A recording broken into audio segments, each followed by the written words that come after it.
Thornfield Manor, Lake District, England, June 2024. Alexander Pemberton, 42 years old, CEO of a real estate empire worth $600 million, returns home from a business trip and witnesses a scene that will change his life forever. In the garden of his manor house, Charlotte Davies, 28 years old, nanny to his 2-year-old twins, is bathing the children in an old wooden barrel under the afternoon sun.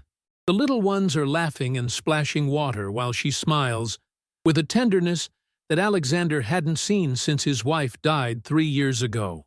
In that moment, the richest man in the Lake District realizes he is falling in love with the most humble woman in his house.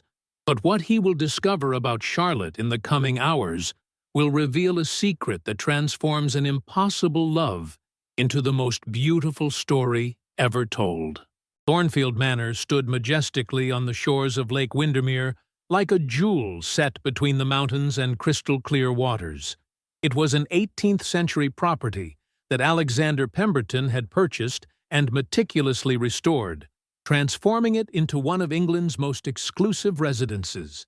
The terraced gardens descended gently toward the lake, adorned with ancient oak trees, heritage roses, and stone fountains that sang water melodies.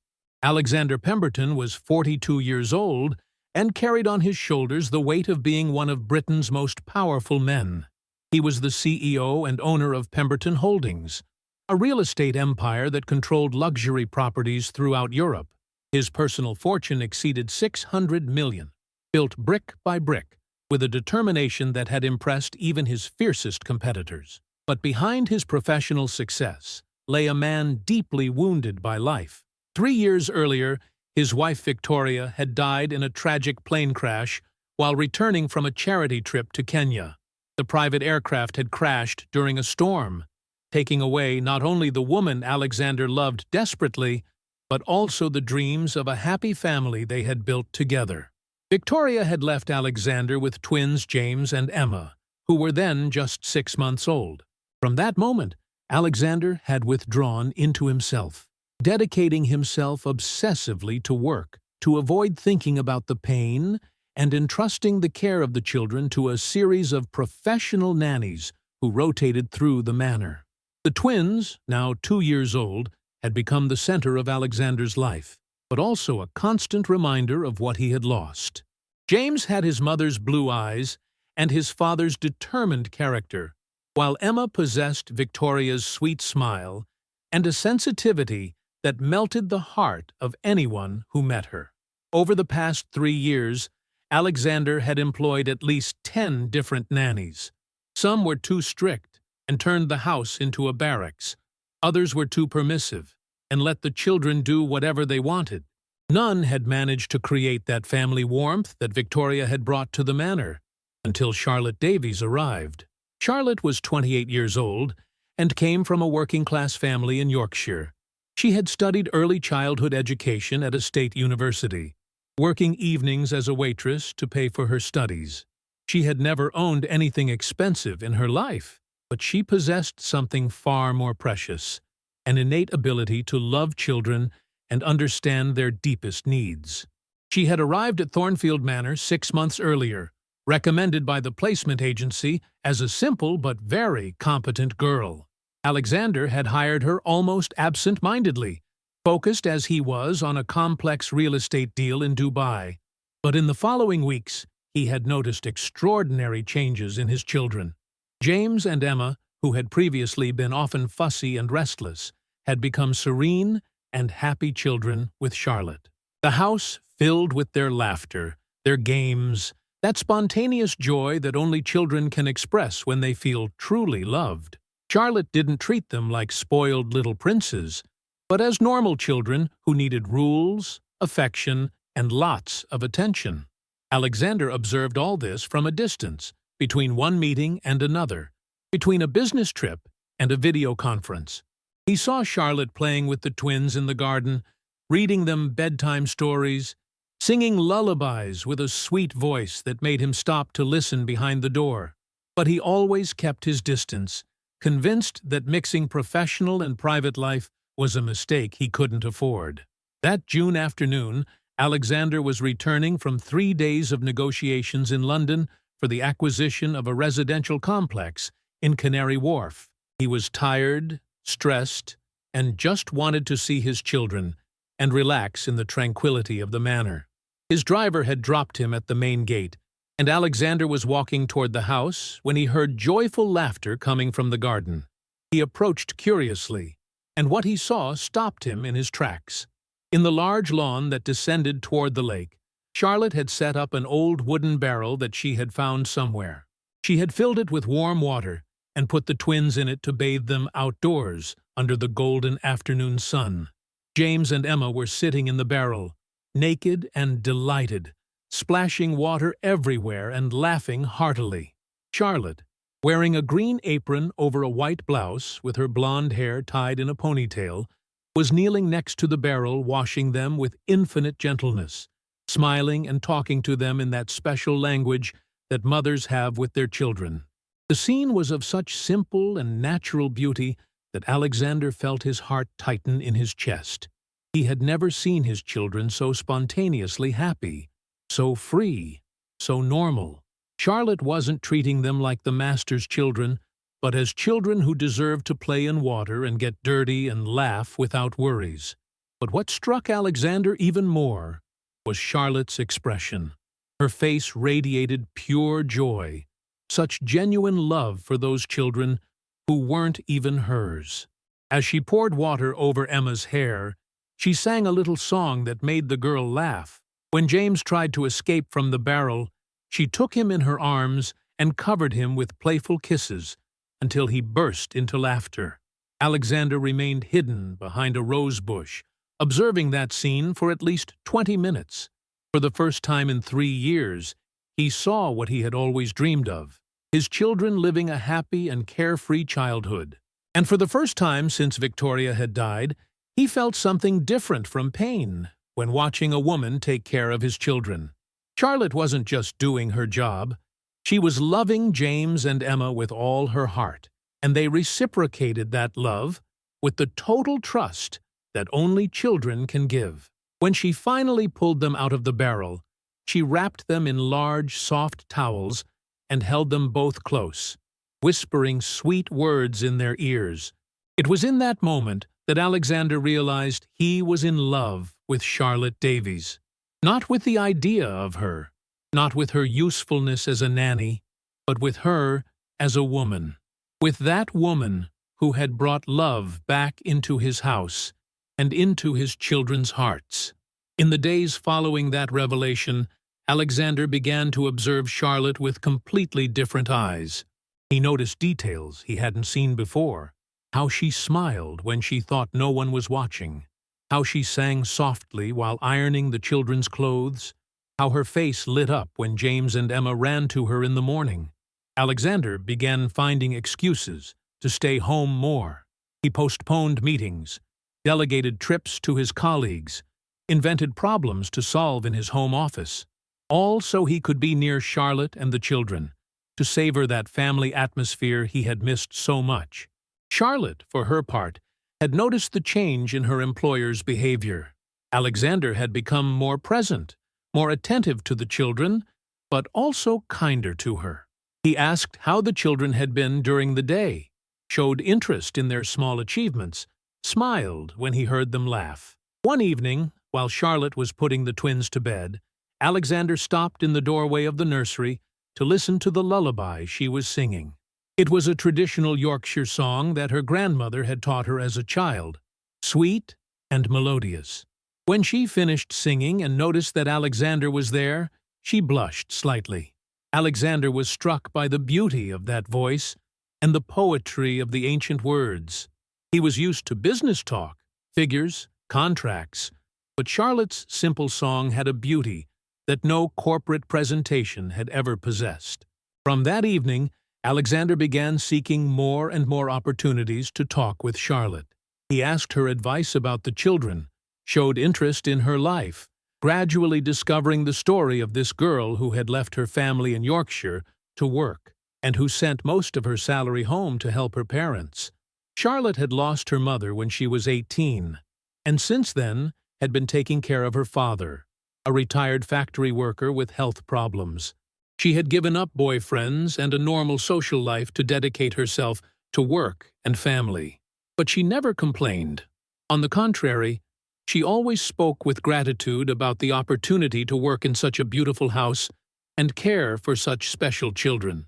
Alexander was increasingly fascinated by this woman who found joy in simple things and gave love without expecting anything in return. She was the opposite of all the women he had known in his world, women attracted by his wealth and social status. Charlotte didn't even know how rich Alexander was. To her, he was simply James and Emma's father.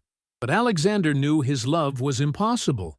Charlotte was his children's nanny, an employee, and he was her employer. Any attempt at approach could be interpreted as an abuse of power, a lack of respect. Moreover, they belonged to completely different worlds. He frequented London's high society. She came from a working-class family in the provinces. One July morning, while Charlotte was giving the children breakfast in the garden, Alexander received a phone call that shocked him. It was Simon Blackwood, a gossip journalist who had already bothered him in the past. The man had compromising photos. Someone had photographed Charlotte and the children during that magical afternoon with the barrel. Simon threatened to publish the photos, insinuating a relationship between Alexander and the nanny, unless he got an exclusive interview about the millionaire's private life. Alexander immediately understood the gravity of the situation. If those photos ended up in the newspapers, Charlotte's reputation would be destroyed. She would be labeled as a kept woman, a gold digger, regardless of the truth. Alexander refused the blackmail and threatened to report the journalist, but he knew the damage was done. He had to make a decision. Either send Charlotte away to protect her, or risk their relationship, however innocent it was at the moment, being dragged through the mud by gossip.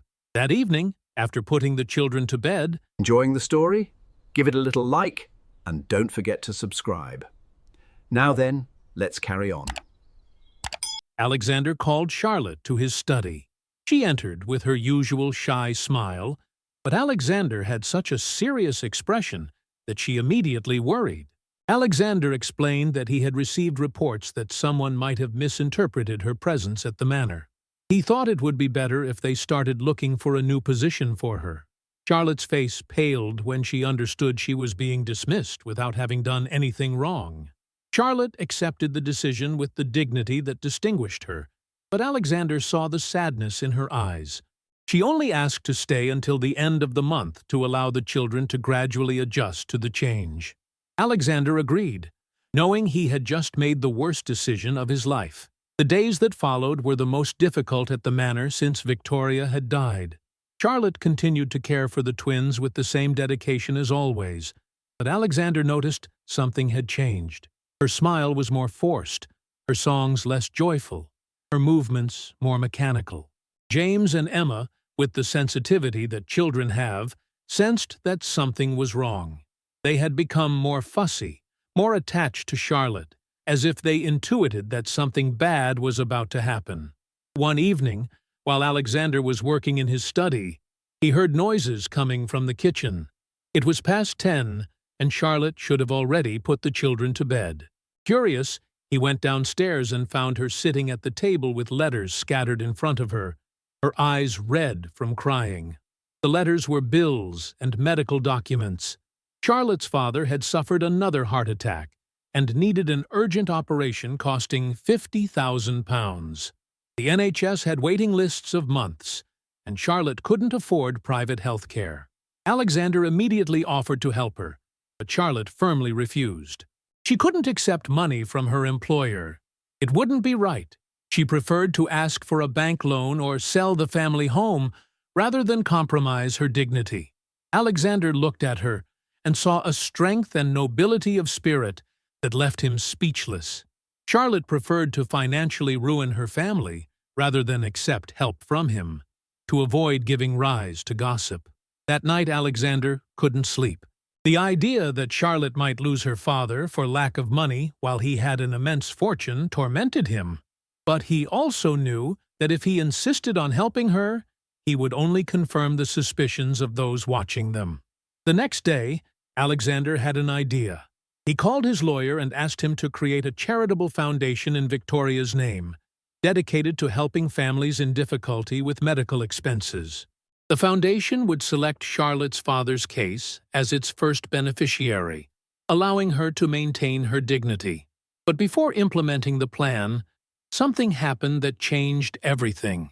It was a Sunday morning, and Alexander was having breakfast in the garden when he heard Emma crying desperately from the nursery. He ran upstairs and found Charlotte holding the girl, pale as a sheet. Emma had a very high fever that had appeared suddenly and was having difficulty breathing. Alexander immediately called the doctor, but it was Sunday, and the pediatrician wasn't available. The girl's fever continued to rise, and she had started having convulsions. During the rush to the hospital, Charlotte held Emma in her arms in the back seat, whispering sweet words and trying to keep her awake. Alexander drove like a madman, looking in the rearview mirror at the most terrifying scene of his life, his daughter fighting between life and death. At the hospital, they diagnosed meningitis, an aggressive form that required immediate treatment. The following 12 hours were hell. Alexander and Charlotte remained in the waiting room, praying silently and supporting each other. Charlotte never left the hospital. She stayed next to Alexander all night, bringing him coffee, keeping him company, sharing his fear. When the doctors finally said Emma was out of danger, both burst into tears of relief. It was in that spontaneous embrace, in that moment of pure shared emotion, that Alexander understood that Charlotte wasn't just his children's nanny. She was the woman he loved and wanted by his side forever, whatever the world might think. In the days following Emma's recovery, something definitively changed in the relationship between Alexander and Charlotte. The shared fear, the hours spent together at the hospital, the spontaneous embrace had broken down all the barriers Alexander had tried to build. One evening, while the twins slept peacefully, Alexander invited Charlotte for a walk in the Manor gardens.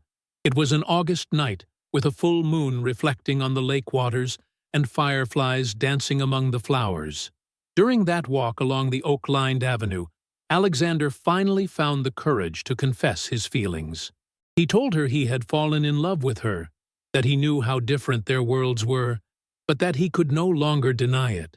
He loved her for how she loved his children, for her kindness, for everything she was. Charlotte remained silent for a long time, her gaze fixed on the lake waters. When she finally spoke, she confessed that she, too, felt something for him, but was afraid of not being enough for a man like him, afraid of ruining everything beautiful they had built. Alexander gently took her hands and told her she was the most extraordinary woman he had ever met. She had brought love back into his house and his heart. Charlotte approached him, and for the first time looked at him not as the employer, but as the man she had fallen in love with. That kiss under the Lake District moon sealed their destiny. From that night, they no longer hid their feelings. They discovered they loved each other not despite their differences, but also because of them. 2 weeks later, Alexander made a decision that shocked everyone. He called a press conference and announced his engagement to Charlotte Davies. He clearly stated that Charlotte had saved his family when he no longer knew what to do. The news went around the world. The newspapers went wild, but Alexander didn't care. He had Charlotte by his side and his happy children. The most beautiful reaction came from James and Emma. When they learned they would marry, they started jumping for joy. To them, Charlotte was already their mother. The wedding was celebrated 6 months later in an intimate ceremony in the Manor's chapel. Charlotte had insisted on a simple celebration, focused on love and family. Her dress wasn't designer but sewn by her cousin the seamstress, simple and elegant. The twins were absolute protagonists, carrying the rings in baskets they had decorated themselves. When the priest asked if Alexander took Charlotte as his wife, James shouted, "Yes!" so loudly that everyone burst into laughter. The honeymoon was special. Instead of an exotic destination, they took the twins on a camper van trip around England. They visited Cotswold villages, Cornish beaches, Scottish Highland trails. They wanted to start married life as a family. Upon return, Alexander surprised Charlotte by bringing her father from Yorkshire, who had been able to have his heart operation thanks to the charitable foundation created secretly. Father William settled at the manor, and the twins immediately adored him. Charlotte transformed the manor from a luxury museum into a family home, filling it with toys, laughter, and that sweet chaos only children can create. A year later, little Oliver was born, welcomed with explosive joy by the twins who proclaimed themselves the best big siblings in the world. Alexander had delegated many responsibilities to spend more time with family, discovering his company worked better when he was happy. Charlotte had become president of the charitable foundation, demonstrating organizational skills that impressed everyone. 5 years after that first magical encounter with the barrel in the garden, the Pemberton family had become an example of how true love can overcome any obstacle. Charlotte was no longer the shy Nanny from Yorkshire, but a confident woman who had found her place in the world without losing her authenticity. Alexander had learned that business success meant nothing without someone to share it with.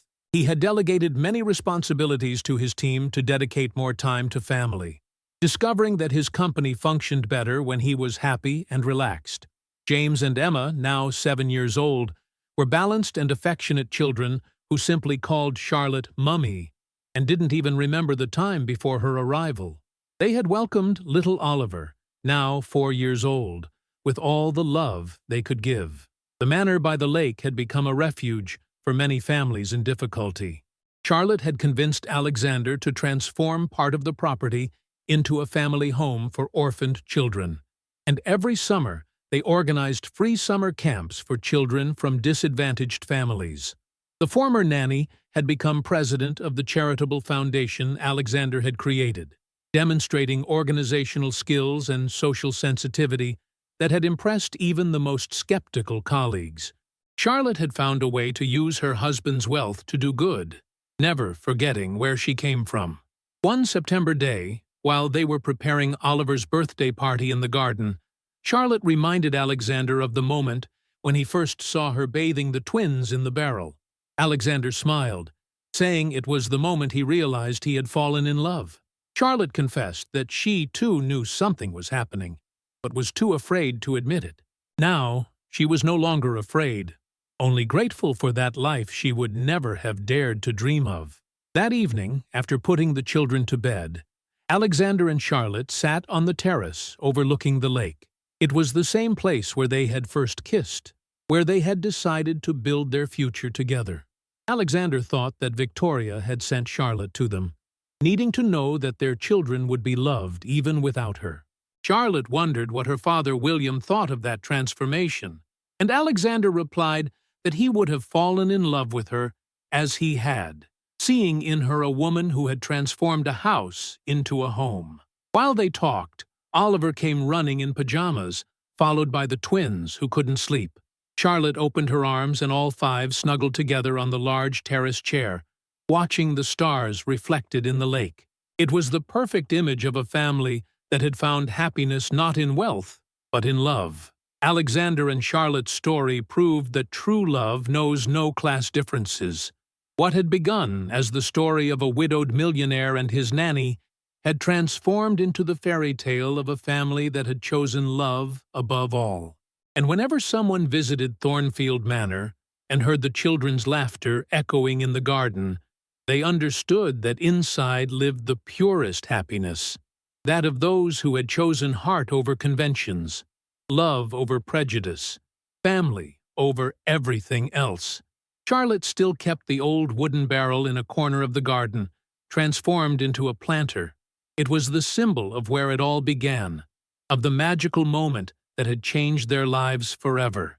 And when Oliver asked her why that barrel was so special, Charlotte would smile and tell him it was where Daddy realized he truly loved them. Love, in the end, had conquered everything. Prejudices, fears, social differences. It had transformed a rich but lonely man into a happy father, a humble nanny into a beloved wife, and an empty manor into a house full of life. And this was proof that, when it's true, love can truly work miracles. If this story of love that overcame every social barrier touched your heart, hit like and subscribe for more incredible stories of people who found happiness in the most unexpected ways. Tell me in the comments, do you believe love can truly break down class differences? Have you ever experienced a moment that changed your life forever? And don't miss the next video where you'll discover another extraordinary story that will make you believe in the power of authentic love.